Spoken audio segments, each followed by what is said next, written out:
پتھر باندھا ہوا ہے۔ تو اللہ کے نبی صلی اللہ علیہ وسلم نے کپڑا اٹھایا، فرمایا کہ میرے صحابی تو نے ایک پتھر باندھا ہے۔ قرآن مجید میں فرما دیا کہ لقد کان لکم فی رسول اللہ اسوۃ حسنہ،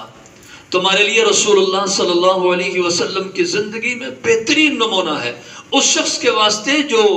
اللہ پر روز قیامت پر ایمان رکھتا ہے۔ ہمارا ایمان ہے، مرنے کے بعد کی زندگی ہے، دنیا ہمارے لیے عارضی ٹھکانہ ہے، ابد الآباد ٹھکانہ نہیں ہے۔ دنیا سے ہر انسان نے جانا ہے اور جانا بھی ہمیشہ ہمیشہ کے لیے ہے۔ اس تھوڑی سی زندگی میں، مختصر سی زندگی میں نبی پاک صلی اللہ علیہ وسلم کی اتباع کریں گے، نبی علیہ الصلوۃ والسلام سے محبت کریں گے، تو اللہ قرآن میں فرما رہے ہیں قل ان کنتم تحبون اللہ فاتبعونی، اے نبی ان لوگوں سے کہہ دیجیے اگر تم اللہ کی محبت چاہتے ہو، اللہ سے محبت کرتے ہو، فاتبعونی، میرے نبی کی اتباع کرو۔ یا اللہ اگر ہم نبی کی اتباع کریں گے تو ہمیں کیا ملے گا؟ تو اللہ کیا فرما رہے؟ یحببکم اللہ، اللہ تم سے محبت کرے گا، وَيَغْفِرْ لَكُمْ ذُنُوبَكُمْ، اور اس کے بدلے میں اللہ تمہاری خطاؤں کو معاف کر دے گا، اللہ تمہاری خطاؤں کو معاف کر دے گا۔ تو اللہ کے نبی صلی اللہ علیہ وسلم پر جو سب سے پہلی آیت غار حرا میں نازل ہوئی، وہ بھی میرے اور آپ کے لیے بڑا سبق ہے۔ اقرأ بسم ربک الذی خلق، پڑھیے اپنے رب کے نام سے، وہ رب جس نے تمہیں پیدا کیا ہے۔ یعنی اللہ ہمارا خالق ہے، اللہ ہمارا مالک ہے، اللہ ہمارا رازق ہے۔ جس رب نے ہمیں پیدا کیا ہے اس رب کو ہم تھوڑے سے بڑے ہو جائیں، جب جوانی آ جائے کرے گا تو پھر اللہ کہ بھئی وعن عمرہ فیما افنا، اپنی عمر کہاں گزار کے آئے، وعن شبابہ فیما ابلا،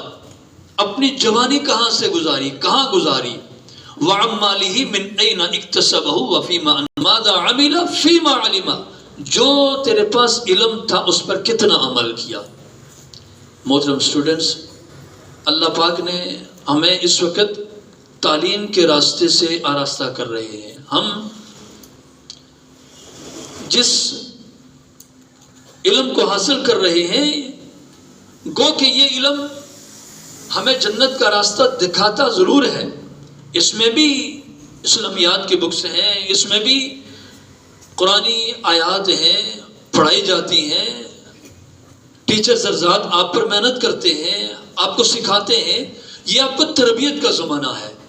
اس میں ہماری سوچ، فکر، ہمارا نظریہ یہ ہونا چاہیے کہ ہم بڑے ہو کر اللہ کے دین کی خدمت کریں گے، ہم بڑے ہو کر دین کا بڑے سے بڑا کام کریں گے۔ اس وقت امت مسلمہ کی اجتماعی اگر صورتحال دیکھی جائے تو بہت ہی نازک ہے۔ جیسے ہم تھوڑی دیر پہلے یہ فلسطین کے ان لوگوں کے بارے میں یہ کلام سن رہے تھے، کتنے مظلوم لوگ ہیں اور کتنی مظلومیت کے ساتھ، کتنی بے دردی کے ساتھ، کتنی سفاکیت کے ساتھ، کتنی وحشت اور درندگی کے ساتھ ان مظلوموں پر بمباری کی جا رہی ہے، لیکن مسلمان خواب غفلت میں پڑا ہوا ہے، مسلمان کو ٹس سے مس نہیں ہے۔ مسلمان اس بات کو اپنی گویا کہ جس طرح حدیث مبارکہ میں آتا ہے کہ مسلمان ایک جسم کی مانند ہے، جیسے اگر سر میں درد ہو تو پورا جسم درد کرنے لگتا ہے، اسی طرح مسلمان کسی کونے میں بھی ہے وہ ہمارا بھائی ہے۔ انما المؤمنون اخوہ، مسلمان ظلم و ستم ہو رہا ہے، مظلوم مسلمانوں پر اس وقت جبر و تشدد ہو رہا ہے، ان کو پیسا جا رہا ہے، ان کو صفحہ ہستی سے مٹایا جا رہا ہے،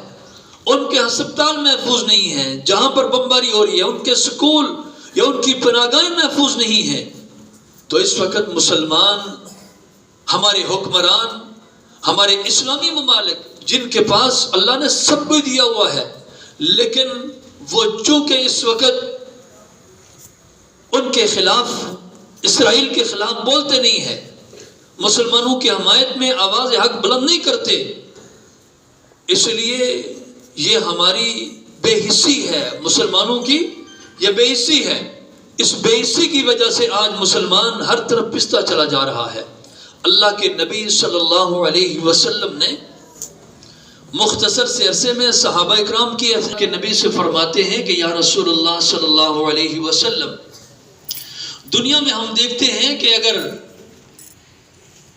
آپ کی زیارت نہ ہو تو ہمارا دل بے چین ہو جاتا ہے، بے قرار ہو جاتا ہے، لیکن مرنے کے بعد ظاہر ہمارا ایمان ہے، ہم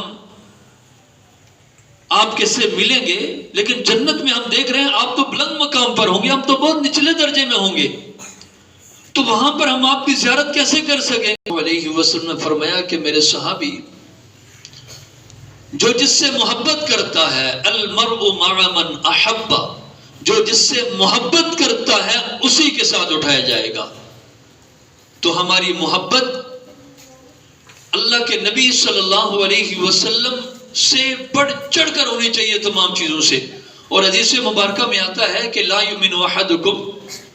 حتی یکون ہواہ تبعا لما جئت بہ،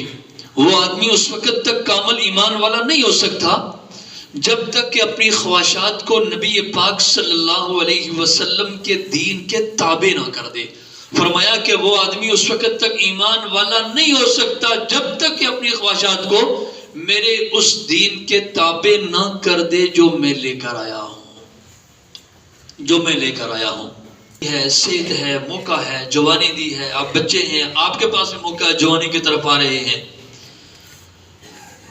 تو اس کو غنیمت سمجھتے ہوئے اللہ کے نبی صلی اللہ علیہ وسلم کا فرمان میرے اور آپ کے لیے قابل تقلید بھی ہے اور قابل عمل بھی ہے، چونکہ جب تک علم نہیں ہوگا اس پر عمل نہیں ہو سکے گا، علم ہو عمل نہ ہو پھر بھی ہمارے لیے مشکلات ہیں۔ جیسے ایک عربی کا بڑا اچھا مقولہ ہے، ابھی یاد ذہن میں آ گیا، رضینا قسمت الجبار فینا لنا علم وللأعداء مال فإن المال يفنى عن قریب فإن العلم يبقى لا يزال، کہ ہم اللہ کی تقسیم پر راضی ہیں، رضینا قسمت الجبار فینا، ہم اپنے رب کی تقسیم پر راضی ہیں، لنا علم، اللہ نے ہمیں علم دیا ہے، ہم علم کے راستے پر چل رہے ہیں، وللأعداء مال، اور ہمارے جو دشمن ہیں غیر مسلم کفار ان کو اللہ نے مال سان ما لم یعلم، اللہ نے انسان کو وہ سکھا جو انسان کچھ بھی نہیں جانتا تھا۔ تو صحابہ اکرام صحابہ کیوں بنے؟ انہوں نے نبی علیہ الصلوۃ والسلام کی سیرت کو اپنایا۔ صحابیات کیوں بنی؟ اللہ نے دنیا میں بشارتیں کیوں دی؟ انہوں نے نبی علیہ الصلوۃ والسلام کی اور اللہ کے نبی صلی اللہ علیہ وسلم کی ازواج مطہرات کی زندگیوں کو اپنایا۔ نبی علیہ الصلوۃ والسلام اپنے رفقا، اپنے صحابہ صحابیات کو اعمال کی طرف لایا کرتے تھے، عمل کی طرف۔ رضی اللہ تعالی عنہ آئی، سید حضرت علی رضی اللہ تعالی عنہ نے انہیں بھیجا کہ جائیں آپ صلی اللہ علیہ وسلم کے پاس کچھ غلام اور باندیاں آئے ہیں، چونکہ آپ مشقت زیادہ کرتی ہو، مشقت کرتے کرتے ان کے سینے میں گویا کہ جو وہ پانی کے اٹھایا کرتی تھی مشقیں وغیرہ، تو اس کی وجہ سے نشان پڑ گئے تھے، ہاتھوں میں بھی نشان پڑ گئے تھے اور حالت صحیح نہیں رہتی تھی۔ تو فرمایا کہ جاتی ہیں، اللہ کے نبی وسلم آئے اور پوچھا کہ بیٹی کل تو آئی تھی، آنے کی وجہ کیا تھی اور بغیر کچھ کہے واپس چلی گئی؟ فرمایا کہ یا رسول اللہ صلی اللہ علیہ وسلم میں آئی تو اس لیے تھی کہ آپ سے کچھ باندی سنا تھا، باندی آئی ہیں یا غلام آئے ہیں، تو میں زیادہ مشقت کرتی ہوں، مشکلات ہوتی ہیں، مجھے مل